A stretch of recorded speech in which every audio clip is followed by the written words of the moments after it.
বড় সাহস, একবার হাত বসা ভাঙা দিব না। এই কে রে? কে? পোলাপান ধরতে? এই তোমার সাহস তো মন্দ না, আইছো পোলাপান ধরতে? আসসালামু আলাইকুম চাচি আম্মা। আমাকে চিনতে পারেননি? আমি বাবলু। ওয়ালাইকুম সালাম। না বাবা, আমি তোমার চিনতে পারি নাই। কবে আসলা বাবা?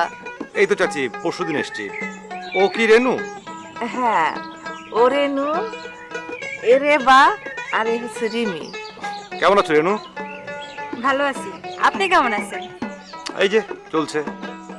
তুমি অনেক বড় হয়ে গেছো। আপনিও তো অনেক বড় হয়ে গেছেন, আপনারা তো চিনতেই পারতেছি না। আমি বড় হয়ে গেছি। ও কেমন আছো তোমরা? ভালো। চাচি, চাচা কেমন আছে? তুমি শোনো নাই বাবা, তোমার চাচা তো আর নাই।